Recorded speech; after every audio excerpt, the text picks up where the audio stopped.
নৌকা জিতছে আর ব্যক্তি হারছে। নাম বলতে চাই না। নির্বাচন এলেই উত্তেজনা আর রোমাঞ্চ ভর করে বাংলাদেশে। এই সপ্তাহে তা ঘটেছে দেশের সবচেয়ে বড় সিটি কর্পোরেশন গাজীপুরে।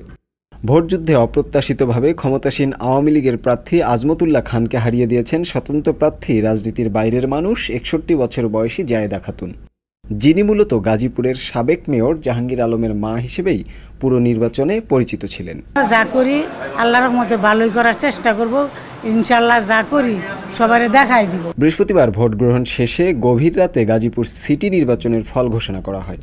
তাতে দেখা যায় জায়েদা খাতুন 16,197 ভোটের ব্যবধানে নৌকা প্রতীকের প্রার্থী আজমতুল্লাহ খানকে পরাজিত করেছেন। মোট 480টি কেন্দ্রের মধ্যে টেবিল ঘড়ি প্রতীকের প্রার্থী জায়েদা খাতুন পেয়েছেন 2,38,934 ভোট।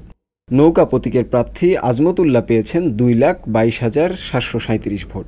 ভোটের ফলাফলে তৃতীয় হয়েছেন ইসলামী আন্দোলন বাংলাদেশের প্রার্থী গাজী আতাউর রহমান। তার প্রাপ্ত ভোটের সংখ্যা 45,352টি। দল দলের জায়গায়, মার্কা মার্কার জায়গায়, ব্যক্তি ব্যক্তির জায়গায়।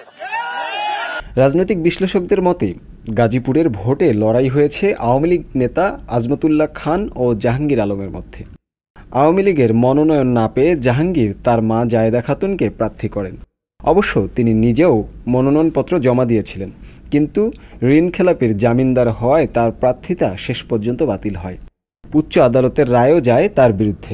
দলীয় প্রার্থীর বিরোধিতা করায় আওয়ামী লীগ থেকেও বহিষ্কৃত হন জাহাঙ্গীর, কিন্তু ভোটের লড়াইয়ে কার্যত আজমতুল্লাহর প্রতিদ্বন্দ্বী ছিলেন তিনি।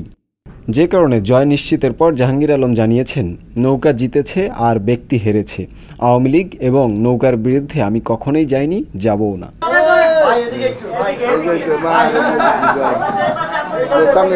তবে নির্বাচনে চমক দেখান রাজনীতি থেকে দূরে থাকা জায়েদা খাতুন।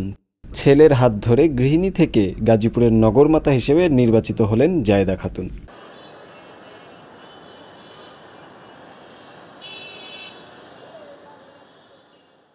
সংবাদ, ফিচার ও অনুষ্ঠানের জন্য ভিজিট করুন সংবাদ প্রকাশের ওয়েবসাইট এবং যুক্ত থাকুন ফেসবুক পেজ ও ইউটিউব চ্যানেলের সঙ্গে।